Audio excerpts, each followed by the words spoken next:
Capítulo 2. Quem é quem em King's Abbot?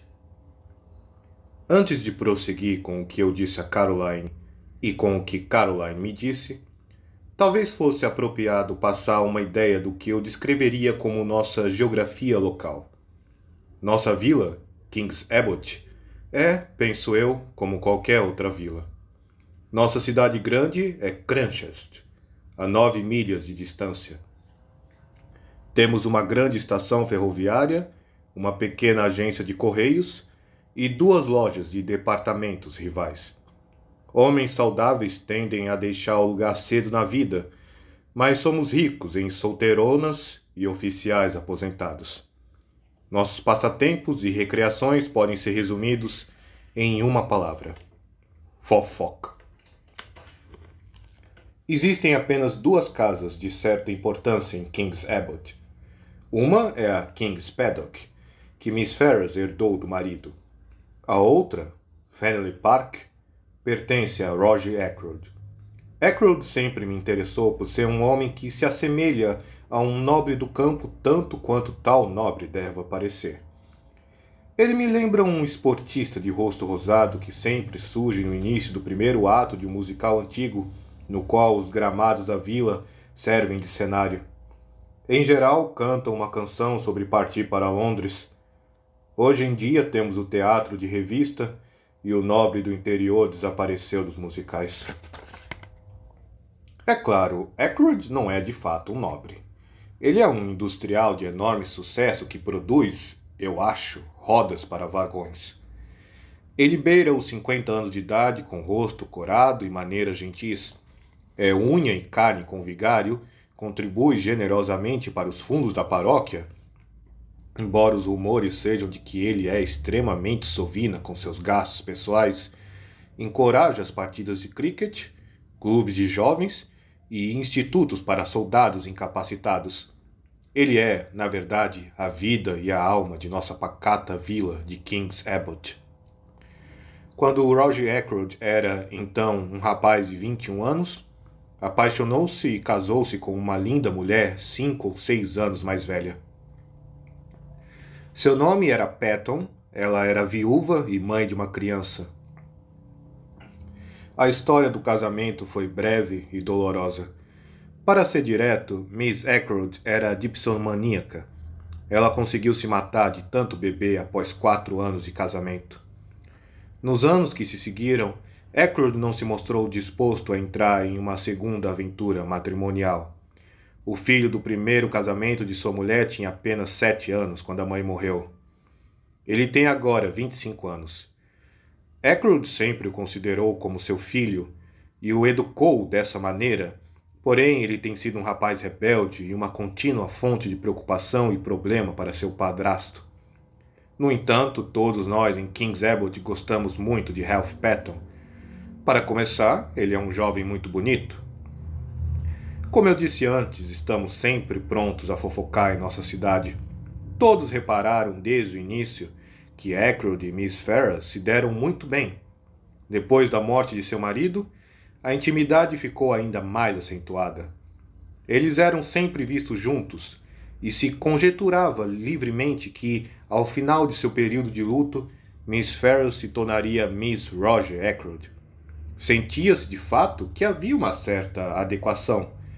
A mulher de Roger Ackroyd tinha claramente morrido por causa da bebida. Ashley Ferrars tinha sido alcoólatra por muitos anos antes de morrer. Era apropriado que essas 2 vítimas do excesso do álcool pudessem compensar um ao outro por tudo que haviam sofrido nas mãos de seus cônjuges anteriores.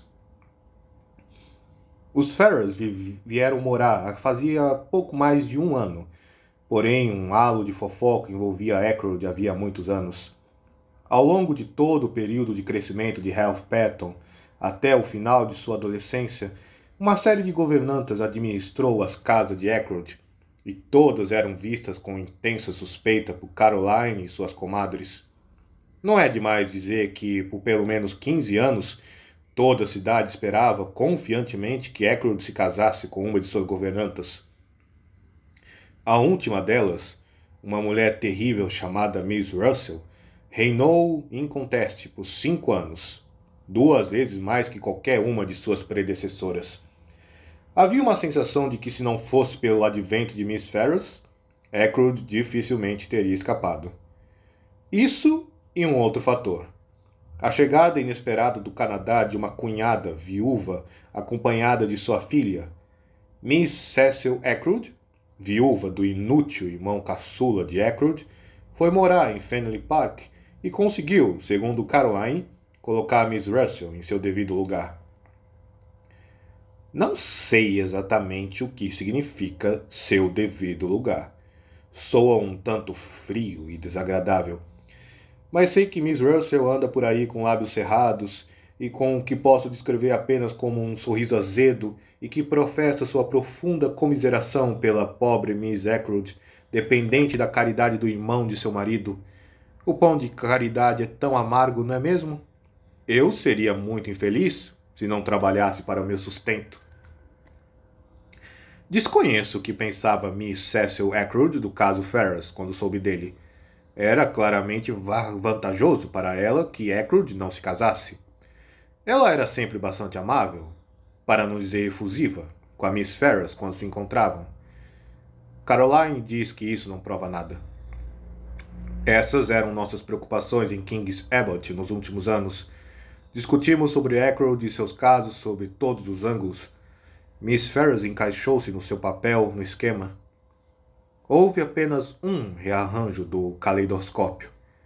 De conversas tranquilas sobre prováveis presentes de casamento, fomos lançados em meio à tragédia. Resolvendo esse e outros diversos assuntos em minha mente, cumpri minha ronda de forma mecânica. Eu não tinha nenhum caso especial para cuidar, o que foi talvez bom, pois meus pensamentos retornavam continuamente ao mistério da morte de Miss Ferrars. Teria ela acabado com a própria vida? Claro que, se tivesse feito isso, não teria deixado um bilhete para explicar o que tinha feito.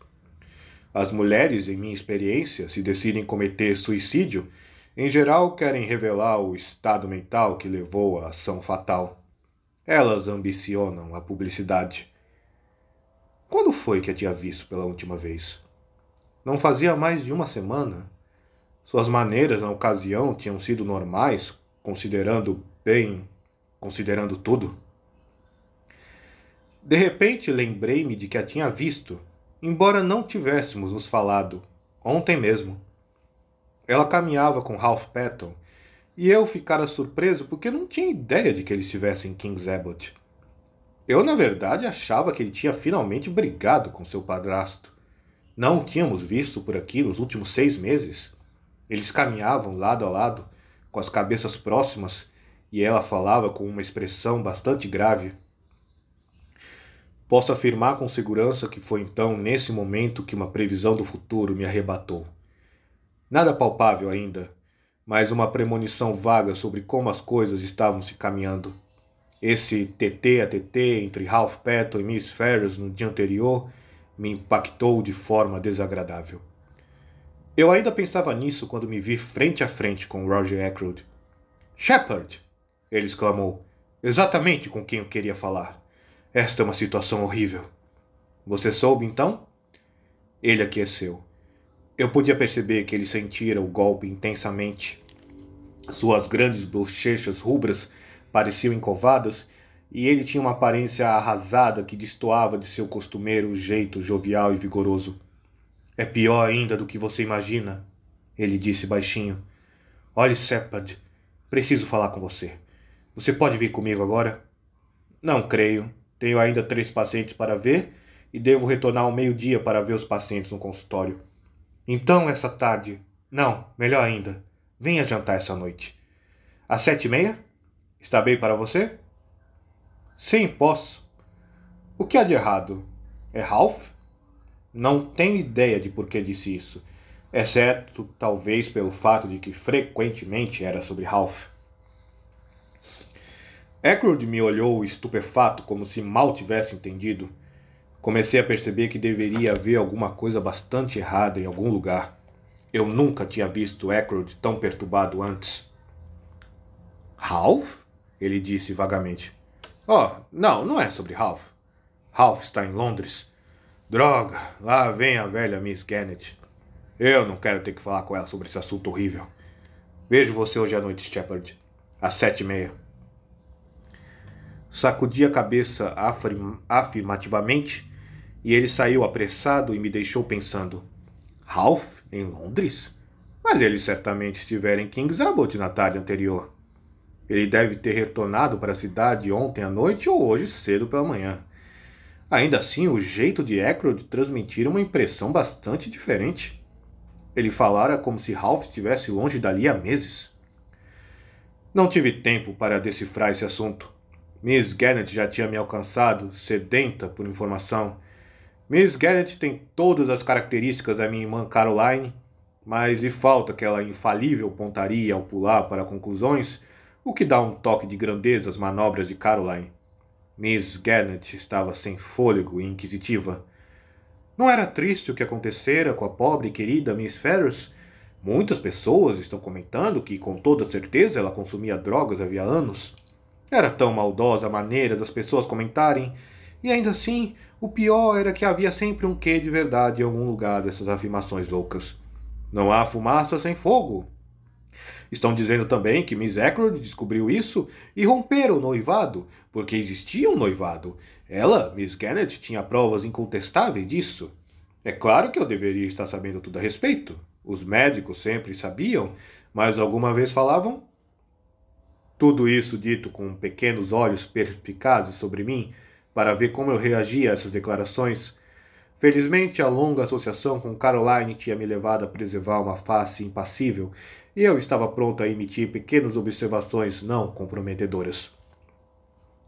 Nessa situação, parabenizei Miss Gannett por não aderir a fofocas maldosas. Um ótimo contra-ataque, pensei. Deixei-a em dificuldades, e antes que pudesse se recompor, eu já tinha seguido adiante. Fui para casa pensativo, para encontrar vários pacientes me esperando no consultório. Já havia dispensado o último, eu achava, e estava no jardim meditando por alguns minutos quando percebi que mais uma paciente me aguardava. Ela se levantou e caminhou na minha direção, enquanto eu permanecia surpreso. Não sei por que deveria estar surpreso, a não ser pelo fato de que há uma impressão de saúde de ferro em relação a Miss Russell, algo que está além das debilidades da carne. A governanta do Ackroyd é uma mulher alta, bonita, porém de aparência ameaçadora.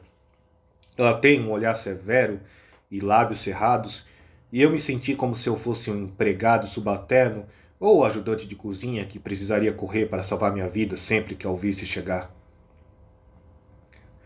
Bom dia, Dr. Shepard, disse Miss Russell.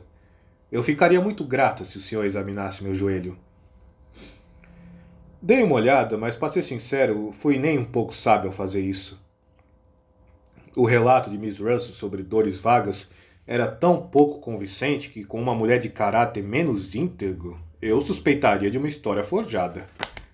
Cruzou minha mente por um instante que Miss Russell poderia ter deliberadamente inventado essa dor no joelho com o intuito de me interrogar sobre o assunto da morte de Miss Ferrars, mas logo percebi que, ao menos nesse momento, eu a julgara mal. Ela fez apenas uma breve referência à tragédia e nada mais. Porém, parecia disposta a ficar por ali conversando. Bem, muito obrigada por essa pomada, doutor, ela disse por fim. Não que eu ache que vai fazer algum bem. Eu também não achava, mas protestei por dever. Afinal, mal não faria, e devemos aderir às ferramentas da profissão. Eu não acredito em todas essas drogas, disse Miss Russell. Seus olhos corriam desdenhosos pela minha coleção de frascos. Drogas fazem muito mal? Vejo o hábito da cocaína. Bem, no que concerne a isso, é bastante difundido na alta sociedade. Tenho certeza de que Miss Russell sabe muito mais sobre a alta sociedade do que eu. Não tentei argumentar com ela. Apenas me diga, doutor, imagine que o senhor seja de fato um escravo do hábito da droga. Existe alguma cura? Não se pode responder uma pergunta dessa assim, de improviso. Fiz uma pequena preleção sobre o assunto e ela ouviu com bastante atenção. Eu ainda suspeitava que ela buscasse informação sobre Miss Ferrars. Agora, por exemplo, Veronal, continuei. Mas estranhamente ela não parecia interessada em Veronal. Ela mudou de assunto e me perguntou se era verdade que existiam certos venenos muito raros que não podiam ser detectados. Ah, eu disse. Você andou lendo histórias de detetive? Ela admitiu que sim. A essência de uma história de detetive, eu disse, é ter um veneno raro, se possível algum da América do Sul, do qual ninguém nunca ouviu falar, algo que tribos selvagens remotas usam para envenenar suas flechas. A morte é instantânea e a ciência ocidental é impotente para detectá-lo. É algo assim que você está se referindo? Sim. Existe isso? Balancei minha cabeça pesarosamente. Receio que não.